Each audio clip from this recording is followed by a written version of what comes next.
I competed in Memphis in May against the biggest celebrity pitmasters in barbecue. I failed horribly, and it's the best thing I could have happened to me because it gave me a gift that I never would have received if I won the competition. It also helped me develop a new competition barbecue technique that got me perfect tenderness scores across the board. I assembled a team of smoke trailers from across the US and Canada and made new friendships, and I might not have smoked the greatest ribs in the world, but they were definitely a tribute. This is my Memphis in May World Championship of Barbecue story, so let's get smoking. Is Memphis in May a barbecue competition, a giant party, a celebrity sightseeing event, or the greatest bucket list event on earth that you must attend if you're a true barbecue aficionado? The answer is yes, and that's why I had to compete in it. Let me explain, and I'll do it while I'm cleaning up my studio because as you can see, there's a ton of stuff everywhere from all of the stuff I needed for the competition. I've been a full-time YouTuber for, I think, just over a year and a half now, and I'll be honest with you guys, my views are kind of declining. They were really good when I was doing the YouTube business part-time, and then when I went full-time, I was putting out more content. Views are just going down, revenue's going down, and I don't really know why, so I thought, okay, I need to do something really big to really give my YouTube channel a big boost. So I thought, hey, what if I compete in one of the biggest barbecue competitions in the world? What did I even use this for? Oh yeah, I remember now. But it wasn't just this naive hope that, hey, I could win this big barbecue competition and then skyrocket in views. No, there was something that was much more important to me about this particular competition and the main reason I wanted to compete in it. At Memphis in May, teams compete in one of three main pork categories. There's ribs, there's whole hog, and then there's shoulder. I competed in ribs personally, but there's rankings in each one. So there's 1, 2, 3, there's first place, second place, third place, and so on in all of these different categories. Some of these categories have as many as 70 plus teams. So you compete within your category, but then the top scorers in each one of these categories actually compete with each other, and only one of them can be crowned the grand champion, so GC. So you're kind of competing within your category, but the top scorers within each category are all competing for this title of grand champion, as well as the placing within their categories. Now, teams can also compete in ancillary categories like beef and chicken and exotic foods, but the most prestigious event, and the reason that I drove 30 hours all the way from Calgary, Alberta, Canada to Memphis in May, is the Miss Piggy Idol singing competition.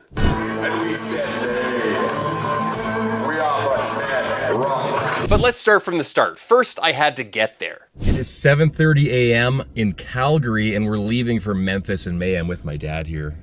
Say hi, Will. Hey, smoke drillers.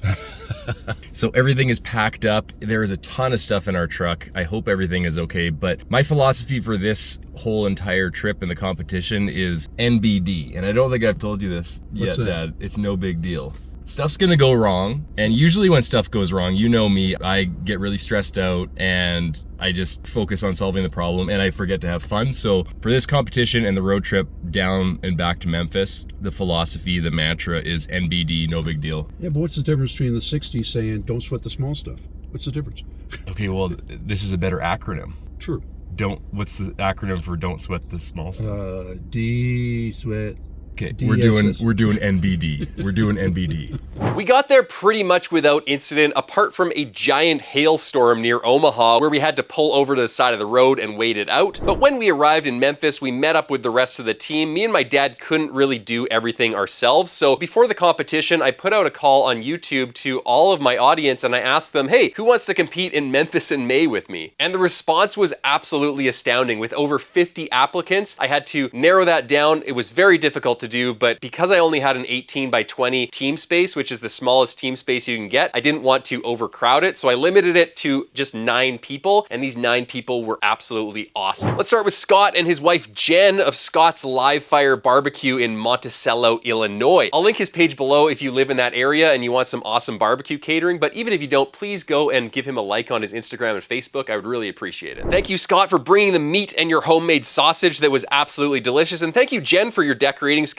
that boosted our scores. Our tent would have looked like a gross dorm room if it weren't for you, so thank you very much, Jen. Next, we got Dan from Austin, Texas, IT professional, barbecue freak, and genuinely great person. Dan's been a part of my Patreon for a very long time, and I was super glad to have him on board. Thank you, Dan, for joining me and buying all of that kale that we ended up not using all of it. I appreciate that. Brian from Minneapolis, Minnesota. He's a chef, a food scientist, KCBS judge, and all-around great guy. Thank you, Brian, for all of the supply runs and carting people around. Really appreciate it. We got Colton from Memphis, Tennessee. He's a firefighter. Thank you, Colton, for receiving all of the items that were shipped to you for the competition. It was really invaluable to have someone local there to receive all that stuff and bring it to the actual competition. And also thank you for all of your help at the competition. You were super helpful. And thanks for also doing supply runs and carting people around. It was really appreciated. Next up, we have Andrew from Calgary, Alberta, Canada. He provided the meat pump injector that I used at the competition to inject all of the meats. Go to meatpump.com to get one of these. It makes injecting meat super easy. Thank you, Andrew, for all your help. You were super helpful. I really appreciate it. And thank you so much for agreeing to be the devil in my weird barbecue karaoke song. We also had fellow YouTuber James of Smokin' Dad BBQ out of Ontario, Canada. I'll link his channel below. Please go subscribe to it if you haven't already. Thank you, James, for all your help. You were amazing at the competition. Couldn't have done it without you. And finally, me and my dad from Calgary, Alberta, Canada. So it was great to meet the team, but it was only a few hours into setting up that we ran into our first problem.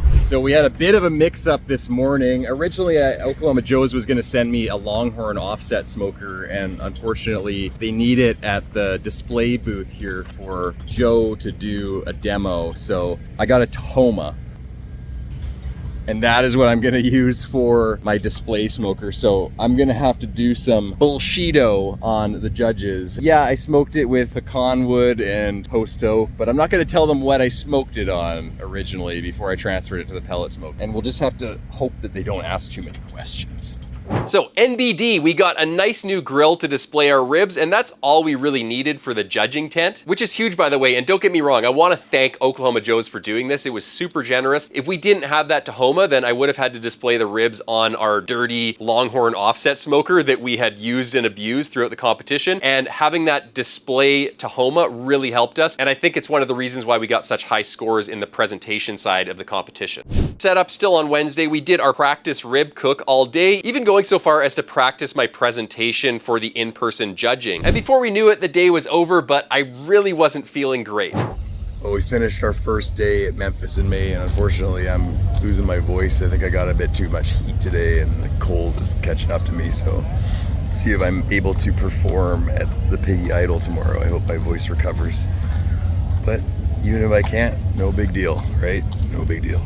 Thursday was the day before beef turn-in, so I started by trimming down a 23-pound Snake River Farms gold grade Wagyu brisket. I use the long overnight hold method, and I find if you separate the point and flat, it comes out a bit drier, so I like to keep my competition briskets whole now. The brisket then got injected with Cosmos Q Smokehouse Reserve injection using the meat pump from meatpump.com. Just make sure you type that in exactly. And we smoked it on the Oklahoma Joe's Longhorn at 250 all day with post oak splits that Dan brought up from Texas. And that, as an aside, was really cool for me because I had never actually smoked a brisket with real unkiln dried post oak splits directly from Texas, so that was really awesome. After the bark set, we wrapped it and continued cooking it on the Pit Boss until it got to around 205 degrees. Then we let it hold at around 150 degrees until the next morning. Now, usually I take my briskets up to around 195 degrees before holding them for 18 hours, but in this case, we only had 10 hours to hold the brisket, so I took it up to probe tenderness first and then held it for 10 hours. Now with the brisket squared away, we then got ready for the Miss Piggy Idol singing competition. Here's the plan I formulated before the competition. Epic story. This is my artist rendition. We're going to be doing an epic story of me and my dad. So my dad's right here. You got the mustache. Do you still have a mustache, Dad? No,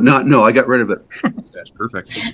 And he's gonna have like a blow up. I'll get him a blow up guitar, so he'll like be pretending to play the guitar. And this is me, and I've got a rack of ribs in my hand, and then I'll have one backup guy, stagehand person here, and then there's gonna be a person in like a black cloak with his back to the audience, so he'll be revealed afterwards. And we're gonna tell a story of how we're hitchhiking down a lonely Memphis road, and all of a sudden there shines a shiny demon in the middle of. Yes. And I see where you're going. Smoke the best ribs in the world, or I'll eat your souls. So me and my dad have to smoke the best ribs in the world to stop the devil from eating our souls. And It's like just deliverance. It's just like deliverance on the road, or what?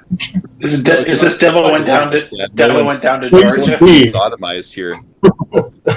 So we're gonna sing an epic song, and we're gonna feed the ribs to the devil, and the devil's gonna eat them, and he's gonna be defeated, and then we are going to win the competition. And these are all the groupies flashing us. Okay, I'm in. And we'll be the first place winners. Now, this was a super important competition for me because I'm kind of known on my channel for doing weird and quirky and goofy things like singing barbecue themed songs. And I really wanted to show the world what I could do with this performance. So I actually went as far as getting some vocal coaching sessions to help me practice and improve my voice. I spent hours and hours practicing for this song, but things unfortunately weren't going that great for me. Well, I'm here on the Thursday night of Memphis in May, and unfortunately my voice is not doing too well, and I'm not sure what happened to it. I've had a cold for the last few months, and it's come to a head, and it seems like I've lost my voice. Can't hit certain notes, and the Miss Piggy Idol is in about an hour from now. I've been preparing for it for the last month. I mean, the Miss Piggy Idol was the reason I did this competition, so I'm feeling pretty low right now, and I think I'll still do it. I'll have to do it, but it's gonna be tough to get up in front of all those people and, you know, have to sing with this voice, knowing that the performance that I worked so hard on was really good. To me, I liked it, and it was gonna entertain a lot of people, which is what I was really excited about. So I'm not gonna quit at this point, but I'm feeling pretty low, and trying to find the silver lining to it. I'm trying to find what's good about this, and it's tough to say NBD at this point. It's tough to say no big deal. So we'll get up there on the stage and perform to the best of my abilities, but my voice is just wrecked. So see how it goes. Hoping for the best. NBD. So my voice was shot, and I even got heat stroke that same day because as a Canadian, I'm not used to Memphis weather, which is extremely hot. Imagine that. But as they say in show business, the show must go on. So we got our costumes on and we headed down to the stage. The head guys told us that.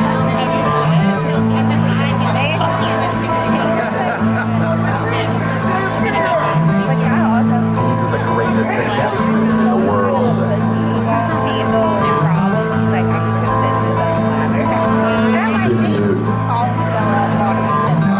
Long time ago, me and my dad, Will, here. Take a bow, Dad.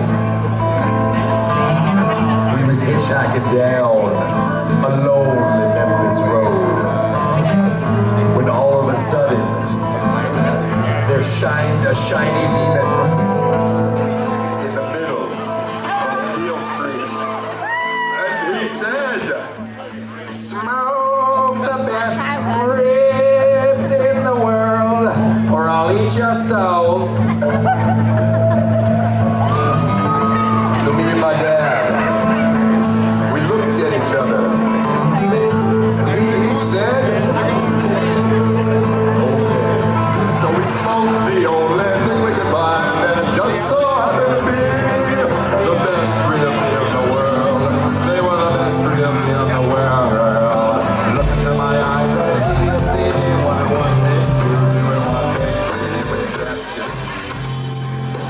What's been 300,000 years or so, when the ribs are bright and the sauce gone slow and slow and slow. Not hot and fast.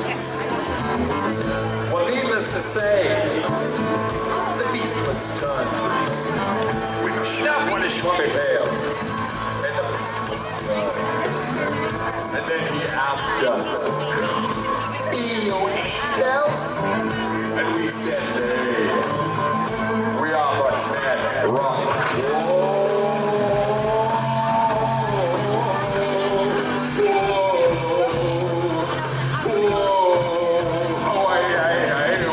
These are not the greatest ribs in the world.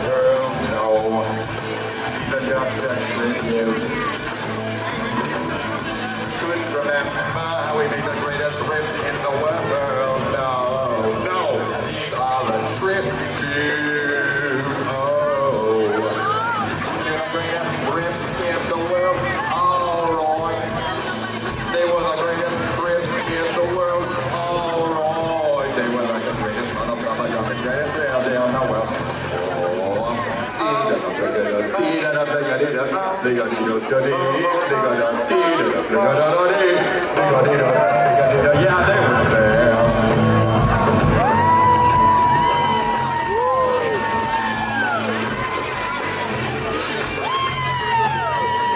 the peculiar thing is this, my friends, the ribs that we smoked on that fateful night, they didn't even taste anything like these ribs. No, these are just a tribute. You gotta believe me, and I wish you were there. It's a matter of opinion. Oh, God. Good God. Gotta love them. So surprised to find the best of me. I'm fire.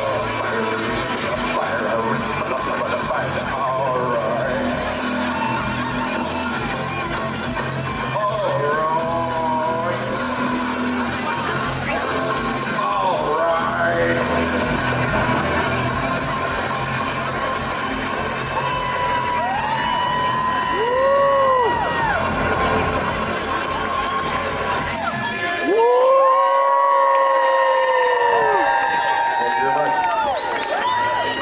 I thought it was a good performance. I hope you agree with me, but unfortunately the judges didn't, and we got 5th place out of 5 teams. So I wish we did better, but it's unsurprising when you look at the other teams. They've been doing this for many, many years. They were highly choreographed. They were doing montages of songs, not just single songs. They were taking songs that were really popular and then montaging them together with really funny lyrics. They had a lot of production value. You could tell that they'd practiced a lot and had been doing this for a really long time. So I don't feel bad about it. I personally had a great time and I loved my performance, and that's all that really matters. Friday was beef turn-in, which I was competing in. It's the only ancillary competition I did because I didn't want to overload myself by doing chicken and exotic and all these other different categories. Beef was enough for me, and I really wanted to smoke a brisket, so this was perfect. I removed the brisket from the foil pan and I sliced the point from the flat. Then I re-seasoned the no bark side with some Smoke Trails BBQ brisket rub, which you can get on Amazon, by the way. And then I let it set up on the smoker a bit longer with the smokin' pecan pellets, adding that extra little bit of smoke flavor. Closer to turn in, I sliced up the flat and slathered it with some clarified butter, then a bit of drippings mixed with some of my sauce just to sweeten it up a little bit. And finally, I cubed up the burnt ends and we assembled the turn-in box with some kale on the bottom. Now, I could have spent some more time squaring up the burnt ends and making it a little bit more pretty, but I was pretty happy with it and we were running out of time, so I turned it in as it was. Turns out we actually did really quite well. We got 28th place out of 100 teams in the beef category, and we got perfect tenderness scores. What hurt us was the appearance to some extent. I'm not sure why, but maybe the judges feel like the burnt ends weren't symmetrical. And as for the flavor, my theory is that judges in KCBS competitions and in Memphis in May prefer a little bit of a sweeter profile on the brisket. I've watched a lot of competition brisket videos on YouTube from people like Myron Mixon, and the flavor profile is definitely a lot sweeter than I normally do, so that could be part of the reason. But at the end of the day, we turned in an amazing brisket. I'm really happy with 28th place out of 100 teams for my first Memphis in May barbecue competition. I'm personally proud of myself for that. Now, speaking of other popular pitmasters like Myron Mixon was there. A lot of my team members got to find some time to go meet other people during the competition, during lulls in the competition. They met Myron Mixon, they met Heath Riles, Tuffy Stone, Harry Sue. I ventured out at the very end of the competition after we had turned in our ribs and nobody was around because they were either busy or they were doing something else. So I didn't get to meet anyone, unfortunately, but I'm glad that the rest of my team had that opportunity. Now, Friday was also the day before rib turn-in, so we had to get started at around noon cooking our ribs for the next day, so that's what we did. I started off by trimming 10 racks of Compart Duroc ribs down to a competition-style cut. Compart Duroc ribs are amazing for competition barbecue. They're like a secret weapon, and I highly recommend them. A lot of people in this competition were also using them, and I think a lot of them did really well. Next, I injected some Cosmos Q pork injection into the ribs using the meat pump from meatpump.com. Go check it out. Just make sure you have all of your parental controls disabled, no filters, don't have any kids around you. I'm just kidding, guys. Andrew gave me one of these injector guns to try, and it made injecting the ribs around 10 times faster. Way easier than using my little handheld injector needle. One end of the hose goes into the bucket filled with injection, and I can just keep injecting for as long as I want without stopping. You can also set it to inject exactly the same amount of injection every pull of the trigger if you want to, but I just try to inject as much as possible into each rack until the meat balloons up and gets thicker. All that extra moisture is going to help the ribs cook slower and more evenly, and the salt and phosphates is going to keep everything juicy. Now that everything was injected, I sprinkled some of my new Smoke Trails general purpose barbecue rub over the back of the ribs, and then I flipped them over and gave them a heavier coat on top. I'm really happy with this rub, and it'll be available on Amazon in a few months. Next, the ribs went on my Oklahoma Joe's Longhorn offset smoker using racks so I could fit them all in. We smoked them at 225 degrees Fahrenheit for around 4 hours using pecan wood that Dan brought up from Texas, and we rotated them every hour or so until they hit around 150 degrees internal and the bark was set. Every hour, we also threw in some raw pecan shells from our sponsor Smokin' Pecan for a burst of extra smoke flavor. I'll leave a link to those in the description section below. They're really nice for adding a nice finishing touch of extra flavor onto your meat if you're using a offset smoker or charcoal smoker and you're not using a pellet smoker. And also to clarify, when I say that we did things, I mean that in the royal we sense. It was mostly my team running the smoker while I did other things. Finally, after all the ribs hit around 150 degrees internal, we wrapped them in foil with some clarified butter and held them in the Pit Boss Copperhead overnight. I'm using the Pit Boss Copperhead because it has a PID controller and it holds pretty stable temperatures. I did have to do some weird stuff like putting a huge water pan on the bottom, making sure there's clear airflow so all of the airflow can get up to the temperature sensor. If you block it, you're going to get wildly inaccurate temperatures and temperature swings all throughout the cabinet. So it's not the greatest device for holding barbecue at a barbecue competition, but it is the best one that I've found so far. We filled the Copperhead with Smokin' Pecan pellets, which is the sponsor of this video and one of the sponsors for my competition team. I use them because they produce the best smoke flavor of any pellet I've tried. They burn twice as long as regular pellets, which is a great benefit when you're using them to hold your meat at a competition. So they're just absolutely perfect for barbecue competitions, and I highly recommend them. Also, this is a relatively new product, but I've already heard some competition teams getting calls and wins using them, so definitely recommend them. I will link them in the description section below if you guys want to try some. Despite the rain, I still had to sear some ribs, so we filled the Longhorn with charcoal and lit it with the Sear Pro torch, which worked like a champ even in the rain. I'll link it below if you want to check it out. This is a method for ribs that I learned from my buddy Hondo Hernandez from Show Off Barbecue. He's an amazing pitmaster. He has a food truck. I'll link his socials in the description section below. Definitely check him out. Basically, instead of just slicing and saucing the ribs before turn-in, I slice them and then sear them first on all sides so more surface area has that bacony grilled meat texture on it that I personally think improves the ribs 100%. And one thing I personally added to this technique because I found that it sears the ribs even better is griddling them on cast iron instead of just grilling them over open flame or charcoal. After they're all seared up, I dip the ribs in sauce made of approximately 25% drippings from the ribs and 75% sauce. Then we put them back in the Pit Boss with the Smokin' Pecan pellets, and this is where they get that extra final bit of smoke flavor from the Smokin' Pecan pellets that I think makes a huge difference. I find that any flavor, including wood smoke or Smokin' Pecan pellets in this case, or even burning fat or bacon on the fire if you're using an offset smoker, during the last kind of hour of the cook or even 5 minutes of the cook, any flavor that you add at that final stage, it adds disproportionate amount of flavor for some reason. I think because the flavor molecules are more fresh, but in any event, finishing the ribs by smoking them with the Smokin' Pecan shells during the last hour of the cook really adds a ton of flavor. Now with all the ribs holding in the Pit Boss, we started prepping our display grill with some sliced pineapple, some kale and fruit, and Jen even made an awesome little cute watermelon pig that the judges loved, and I think it helped our score a lot. Why go through all that extra effort to decorate your site? Well, at Memphis in May, and this is another big reason I wanted to compete in it, it's very unique. You have two different categories of judging. There's the blind turn-in box, which you turn in right before the in-person judges come, and 4 judges will judge that blind box blindly. They have no idea who you are or whose meat they're eating. They'll give you the score, and it's absolutely unbiased. And then you have a series of 3 in-person judges coming to your tent and judging you based on the look and appearance of your area, your presentation skills, how clean you are as a person. So I have to make sure I don't have sauce on my face or my shirt or anything like that, and my presentation as well. So they're looking for some story, they're looking for how you prepared your meat, they're looking for what you cooked it on, what flavors you used, and they'll also judge you on taste, appearance, and tenderness, just like the blind judges. So after decorating the space, I had to prep the blind turn-in box, and we were really running short on time because this was all new to me. I had to prep and turn in the blind box and also prep for the in-person judges to arrive. We were running out of time, so I glazed the ribs with a bit of Texas rib candy, the grape and cherry flavor, which I really like. Then I started prepping the box, but in my haste, I made a few mistakes in my opinion. First, the ribs should have been facing the other way. I accidentally arranged them so the bones were pointing up towards the judges. And Second, my mindset was still in KCBS competitions where you only turn in 6 samples of the ribs because there's only 6 judges and there is garnish to hold the ribs in place. But in this competition, there's no garnish in the final end category turn-in boxes for pork. And that meant that the ribs probably slid around a lot in the box. In retrospect, I should have just filled the entire box with ribs. After turning in the blind box and quickly changing, I greeted the first on-site judge and the shadow judge. In this year's Memphis in May, they have a shadow judge that attends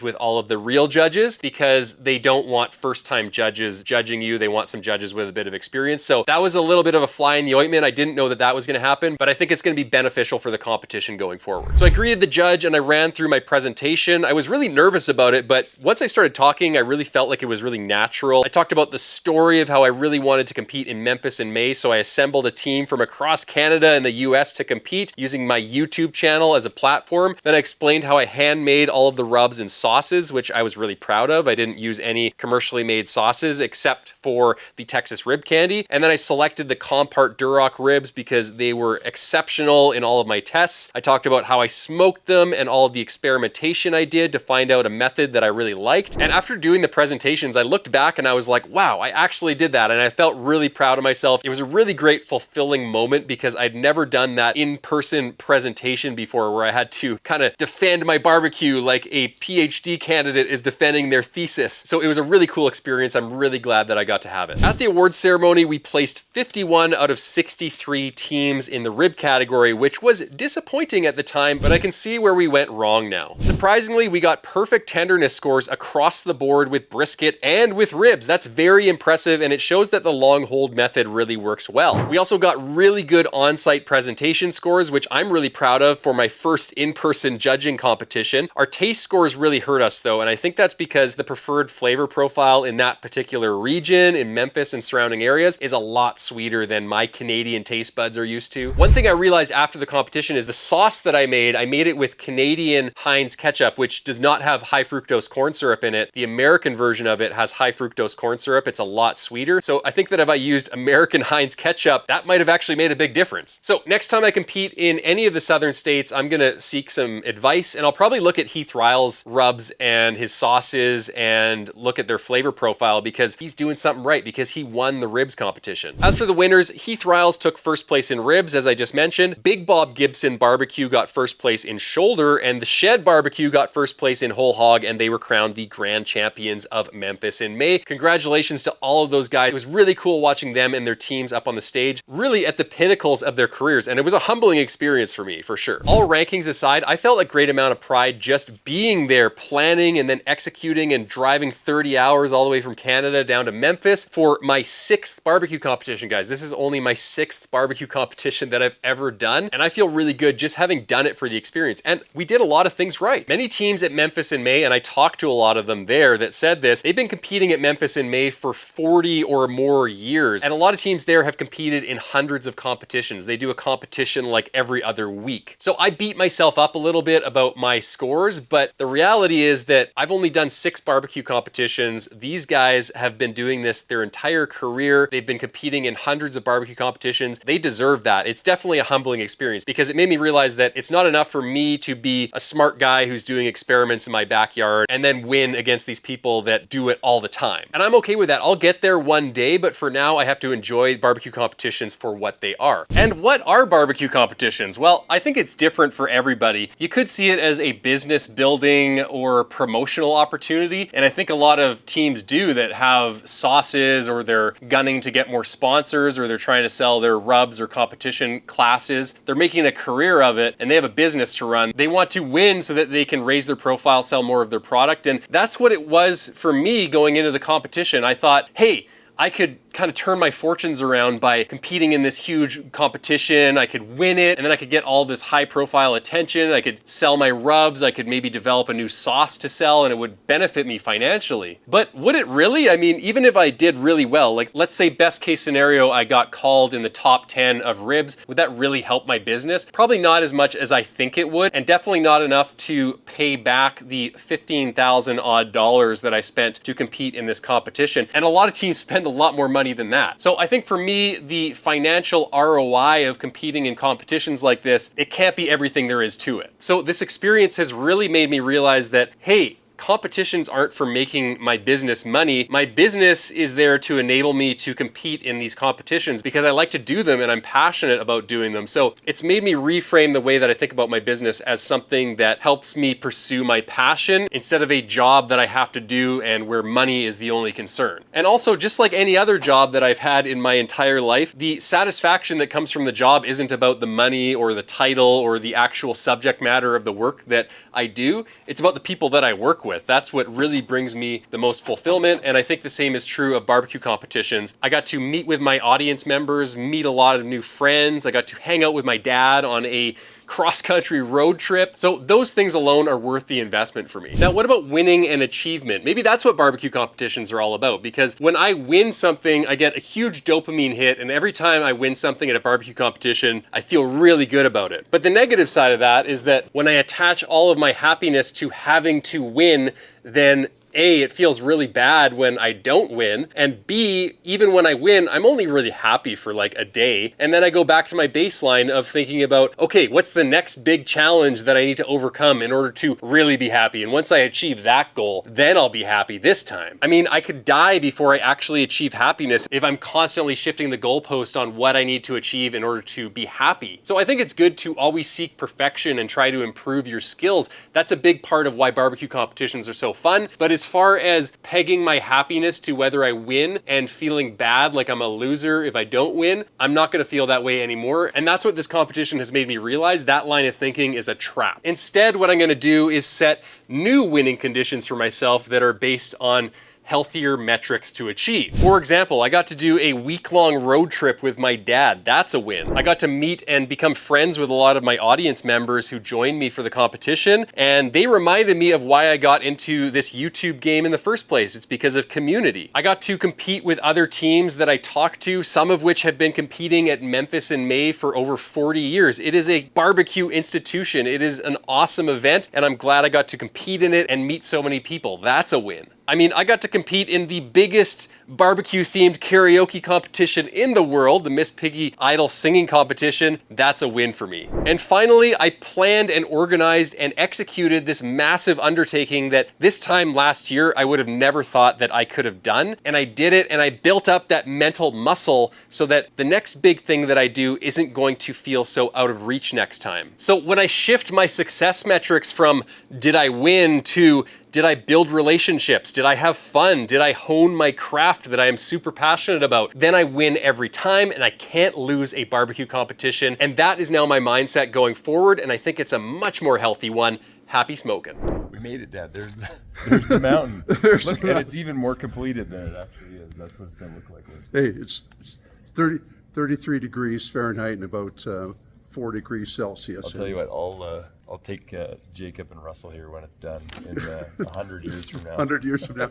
We made it here, but it's crowded, so we saw the replica. But hey, it's well done up here. Yeah. But we've traveled, Steve and I have been on the road about 10 hours already. And two more hours to go. Yeah, before we stop, and it's all good. So we made it. We made it. Unfortunately, there's too much fog to see the actual Crazy Horse mountain, but NBD, no big deal.